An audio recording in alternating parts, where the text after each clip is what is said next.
Gump report for you, baby. Sorry, it sounded weird. Sorry. This is my second time doing this because I started getting angry because I wanted to make it sound just right and I started screwing up. Gump report. You never know what you're going to get. Maybe I might rant. Maybe I might not. You never know. But this is about MJF. This is about Britt Baker. This is about the suspension that everyone is screaming, hey, MJF should be suspended. Why is Britt being suspended? We did not have the context. And as I said in that previous video, you should not rush to judgment until you get all the facts. Like there are some podcasters that will rush out a video first because the first one is out. A lot of times gets a lot of clicks. That will bring in a lot of advertisement, which will bring in this. Or that will really be good for your super chat because if you do this, people will say, oh, I want to know more. You do a live stream. You might bring in a lot of super chats that brings you in this money. That happens. That has happened. That is going to happen. That will happen.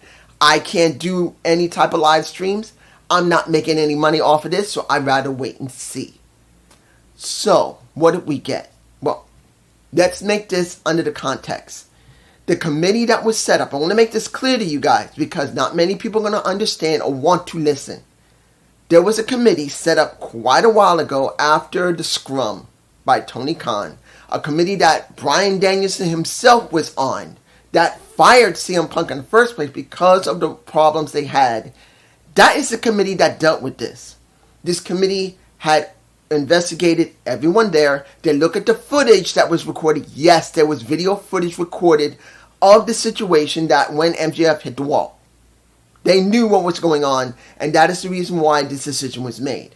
Now, what we do not know, and this is at the time when it first happened, we didn't know the full context of it. Was MJF in front of Britt? Did Britt get threatened by MJF? Was there someone else involved? We had no clue. Here's the current facts that we currently have now, several days to nearly a week out. MJF's new girlfriend, Alicia Atan. Now, I remember her that she's done wrestling reviews and has done also interviews by different wrestlers. I've seen her. I haven't seen her in a long time. But now she is the fiancée of MJF. MJF was originally engaged to somebody. It didn't work out. He's met this woman who seems, and I've seen her, she seems to be an incredibly sweet person. She's now also a interviewer for AEW. I guess maybe they met that way. Or some other situation. But they're now together.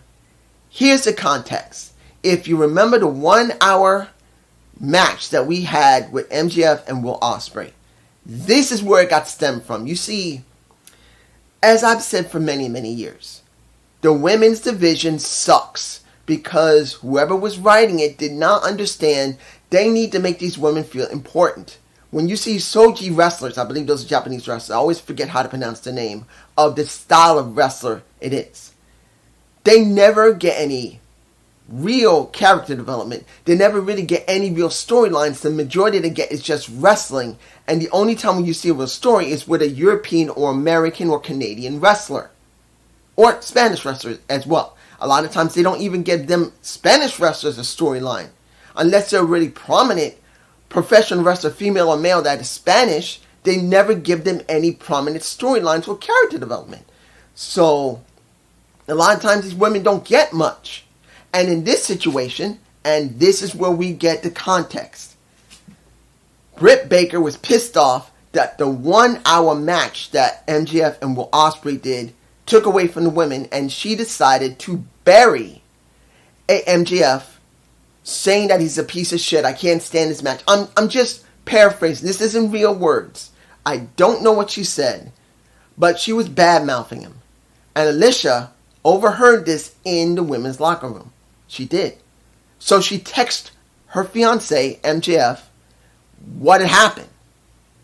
And this is where a lot of people don't know, and it just came out now. I'm sure it just came out either yesterday or today. MJF went to the women's locker room. He made a request. He knocked on the door. He asked to come in. I don't know if he got in or not. The article did not describe that he got in to talk or not. But what happened, for whatever altercation you think happened, did not. From what I can get from not just this article, but 4 other articles that are several days old, before the one I just found today. MJF went to the locker room.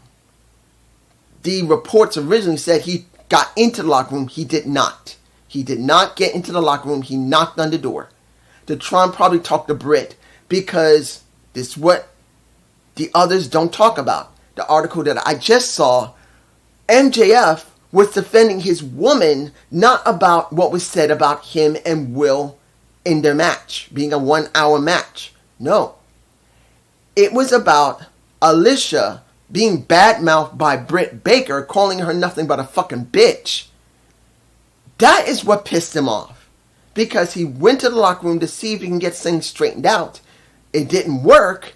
And the original video footage of him not going into the locker room, he was standing at the locker room supposedly. He walked away from the locker room and he hit a wall far from the locker room. That's what happened. That is what's being officially now reported. That it was not him right next to Britt in the locker room hitting the wall with her right in his face. No. He already tried to speak to them, probably through a door. They didn't probably let him in. And if he was allowed in, he asked to be allowed in. Probably tried to talk to Britt if he even saw her. He just wanted his fiancée to be respected. I guess it didn't happen the way he wanted. He walked away from the locker room and then he hit a wall. That footage has been recorded and was seen by the committee with Bryan Danielson on it. Remember, the same Bryan Danielson who fired CM Punk is the same Bryan Danielson who's on the damn committee. So the key of this situation was Britt was not harmed. He didn't go into the locker room hitting any wall. He did it outside the locker room, far away from it. And it was only because his girlfriend was being badmouthed by Britt Baker, who was mad that they got a 1 hour main event, Will Ospreay and a Maxwell Jacob Freeman. And understand, during this situation, you got Will Ospreay going to Britt saying, "What's the deal, love? What's the deal?" Now, that's just how I would say it. "What's going on, love? What's happening?" And she basically chewed out not just MJF, but also Alicia. Alicia and Tone, his fiancée. It looked like Will Ospreay tried to smooth it out. But in the end, no matter if he managed to smooth things out or not, the committee decided that Britt Baker, who stirred the damn pot in the first place, got suspended with pay. She got suspended with pay, guys. She did not get suspended without pay and got that fine. She got a $10,000 fine, but she got suspended with pay. She gets $7,000 a week. She was fined $10,000, so she only lost $4,000. So they kept $7,000. They charged her for $4,000. Smack on the wrist. That's what Britt got. She got home with pay and only had to lose $4,000 in the process of it. A smack on the freaking wrist. And I did see Jim Cornette's own statement trying to explain what was going on. And in a nutshell, what it really comes down to is this. Let's make this clear. If things were like it were 40 or 50 years ago, this type of stuff would have been dealt with in the locker room and it would have been silenced. No matter if you're a man or a woman, in a woman's locker room, a man's locker room, it's pretty much the same thing. If there's a conflict, they would settle it themselves. But since social media is so prevalent, there's no way you can just get away from something like that. And anything that comes out is going to come out. And pretty much, you could say, Jim Cornette said, next time this happens, keep your damn mouth shut. That's kind of what was going on with Britt Baker. That's roughly what he was trying to say. I'm not quoting his own words. I'm not going to do that. But that's my perception of it. Look, guys. As much as we see what's going on with TKO WWE, we know there's been some strange stuff going on. Like what's going on with Bobby Lashley and MVP leaving and questioning about is there any racism being done because of it. Which I don't know and I haven't done any checks yet. And TNA is supporting them. I know. I've seen that article that TNA supports Bobby Lashley and pretty much MVP, not MJF, MVP. Here, they have a system in place to deal with it. Before, there was no system. But there is a system now. There is one. The committee's been set up. We got Bryan Danielson as a part of it. So it dealt with it correctly. we got MJF not harming anyone but a wall far away from a woman's locker room. We got Britt Baker suspended with pay to stay home and got charged $10,000 as a fine. She only had to pay $4,000. I'm not telling you that's great, but it is way better than before when there was no system in place. There is a system. And I know other people want to say, oh, not another one, not another one. When is Tony Khan going to get things under control? Well, here's the thing. I'm going to make this clear to you if you understand what I'm saying. It's not the point anymore, even if Tony does exactly the right thing and he doesn't heavily interact with these wrestlers to be friends with them. It's already too late for that. You need to understand at this point, all reporters now are having their ears straight into the locker rooms and to the staff, wanting to know every little detail way more than WWE. Let's make this clear. WWE is still being watched, still being reported, but it's not as heavy as it used to be for the simple reason there's no more Vince McMahon. Vince is gone, but like I've said multiple times, we're still dealing with Ari Emanuel. We're still dealing with him. We have TKO WWE. This is not a promotion. This is a satellite promotion that's owned by a large corporation. Things are different. And I'm telling you, sooner or later, something big will come out of TKO WWE. It will happen. I'm not saying it was Bobby Lashley and MVP. I think I said MJF. MVP. Sorry about that. But let's make this clear. Sooner or later, something will happen. And reporters who have been mostly back office, because there's been basically nothing really major is going on in the company. Here with AEW, there's always going to be heavy reporting because of how controversial things have happened, how so maddening things have happened, so weird, all that shit. There is just no way they're going to get away from it immediately. Look, they only brought that up in the last year and a half they got that committee. And it functioned correctly. It looked at the evidence, it took questions from everybody, and it made the proper decision to suspend a Britt Baker, not barring her from All In, but suspend her with pay. Now, mind you, did she need to be paid while she was home? No, she should have been charged $10,000 for causing this. I'm just saying it honestly. She talked bad by MJF and Will Ospreay. Will Ospreay was kind enough not to come down on her neck, which that's a good thing. The only thing that MJF did was want to talk about not disrespecting his fiancée and not bar her from the locker room, because if you look at the article, it talks about Britt Baker thinking of her as a fucking snitch. That's the deal. She's not a wrestler. She's a reporter, an interviewer. She's not that. But that is what many people would think. You're in the wrestling business. Keep your fucking mouth shut. But it's not the same way it was when I was born in the 70s. It's different now. Social media is a heavy aspect of pro wrestling now. That's the reason why AEW, when it first started, was so hot. And what's going on with WWE before it goes to Bash to Berlin, it is very hot because of social media. Whether you want to look at X or not, or you look at Instagram, you look at Instagram, Facebook is very little though. But essentially, X is still hot enough that people still look. It's part of it. You cannot get away from it. If you try to, you ruin yourself, because you need social media now at this point in any type of pro wrestling promotion. But this is what we got. And I'm making it very clear. Is MJF at fault here? No, he is not. He didn't act that inappropriately. I'm sorry botching here, but let's make this clear. He wasn't that inappropriate. He tried to talk it out. He wanted his girlfriend not to be barred from the locker room and to be respected. It didn't happen. He smashed the wall because of it. Britt Baker badmouthed Will Ospreay, badmouthed MJF, even though Will didn't get angry about it. And neither did MJF. He just wanted his girlfriend to be respected and not be kicked out of the locker room. Britt is the one to talk shit. And the most she got was to stay home, lose $4,000. That's it. So is that good? No. But at least there was a system in place to deal with it. And that's great. But let's make this very clear. No one is going to understand until you see it. It will be a long time before AEW is not having a microscope on it. Let's make it clear. The reporters like this, with a microscope, like this. That is it, because they notice so much still, a lot of problems with the company. Let's make it clear. Tony Khan still wants to be friendly with these wrestlers. And no matter how much you want to care about the wrestlers, you have to have a boundary. Look, I say this when one guy who just can't stand Scott D'Amore. I'm saying it. Scott D'Amore, I'm not telling you that he booked correctly, because he did not.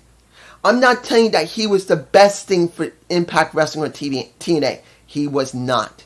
But I will tell you that he did have a decent boundary between him and the wrestlers, that he made sure that there's at least very little controversy with them. Look over the last 4 years. There was so little controversy with the pro wrestlers there. There was almost nothing reported. Almost. There was things reported, but very little. Other than re-signing with the company like Moose or Jordan Grace. That was mainly due to him, because of his influence with the company and those wrestlers. He knew to have at least a certain level of boundary between them. That's the reason why there's very little noise out there. Unlike now, where in the very beginnings when TKO WWE started working with TNA, how many different things have happened? Scott got fired. 3 other people also got fired. One of them is working in AEW right now. Jordan Grace came out when the management said 100%, hey, we're not happy about the freaking ratings. And Jordan Grace said, well, that's not my fault, and had to delete that tweet. And at this moment in time, when you really look at the product, unless something big's going to happen, and I know someone say, dude, you know there's some type of spoiler out there about something from WWE. I didn't read it, but I know it's there. I know this, hopefully this Impact will have something substantial. Unless it's another NXT star that's not doing anything. That's the deal. The only one that was doing something was Wes Lee. And Wes, after coming back, after working with Obafemi, and was going to state that he's going to quit. He's working with the Rascals. It's a good thing, but that is the only substantial person we had. Tatum Paxley? No. When we look at the No Quarter Catch crew, no. They're not doing much at all. They got their asses whooped by let's make this clear. The family has whooped their ass already. They're not doing anything. So unless they got someone substantial there that means something, that can build something up that will really benefit the wrestlers and more, benefit TNA. Because let's make this clear. Having social media is important. It is. It's very important. But how much of that social media is helping TNA? As much as everyone said, and Triple H, I did see the press conference, and he said, we want to work with other wrestling companies. We want to help them, but also build ourselves. That's bullshit. Let's make it clear. This is to help WWE, the TKO WWE. Because Triple H would say this is helping WWE. No, it's TKO WWE. He's running it on behalf of Ari Emanuel, the day-to-day operations of the storylines and of any parts of the company that really needs to be taken care of. Unless he's got to go to Nick Khan, or, remember, The Rock is taking over the executive chairman position. He's got to go through them unless it's something important. And working with TNA, he had to send it up to Stack. He had to send it up to Nick. Maybe Nick had enough authority to do it. If not, it's going to go through a Dwayne Johnson. If not, it's going to go through Ari himself, where he say, okay, then you got Dwayne said, all right, I just found out. Then Nick said, all right, you can do it. And then Triple H did it. Because there's no way he can just do it him damn self. I'm sorry. That's another damn corporation. Anthem is another corporation. It had to go up the Stack. And if anybody thinks that's not, you're stupid. But understand, this is more towards TKO getting more out of it than TNA. TNA, there's a very strong chance TNA is not getting as much as we think it is. The product has not changed. What did we get at Slammiversary? Not much. What did we get on the main show? Almost no change. In fact, we regressed back to Impact show. Now, we don't know who's coming in on the next Impact show. It could be anybody. I do not want to know. If anybody needs a comment in there, I'm going to delete it. You better hope I don't want to ban you. Do not leave any connection to who it is. I don't want to know. I will get angry at you. I've said this before and I'll say it again. I don't want to know unless I have to look it up. You could say, hey, something's going on. You should look it up. But you don't give me any details. If you don't give me details, I'm cool with it. If you give me details, I will hate you. I give my word, I will hate you for that. But kind of going away from what we were talking about when it came to Britt and AEW, you don't know until you see a long-term goal in this section. Well, if you understand what I'm saying when I'm talking about AEW and TNA, we didn't know what was going on with MJF and pretty much Britt Baker. We needed time to see what was going on. Now we do know. Like with TNA, the same way. We don't know what's going on with TKO WWE. Need more time to see. But I am telling you now, it still doesn't look good for TNA. I just don't see anything big for them because they haven't changed their style. They haven't changed how they're doing their shows. There are no live events. When we got their biggest pay-per-view, other than... Understand, I checked the wiki to see when Bound for Glory is coming up. As of yesterday, when I tried to check, there's no date for Bound for Glory yet. It's usually in October. And I didn't see anything scheduled for Bound for Glory yet. And normally, even in this time, they already pinned down where they're going to do it. They already pinned down the first matches there. Hell, they even pinned down who's going to be the Hall of Famer they're going to bring in. We got none of it since around yesterday. I haven't seen anything yet. They haven't talked about it. The only thing they're talking about is Emergence. And what is it? Victory Road. That's it. That's it. Nothing about Bound for Glory yet. And that fills me with a lot of fear that they are really having problems. But just me. Peace.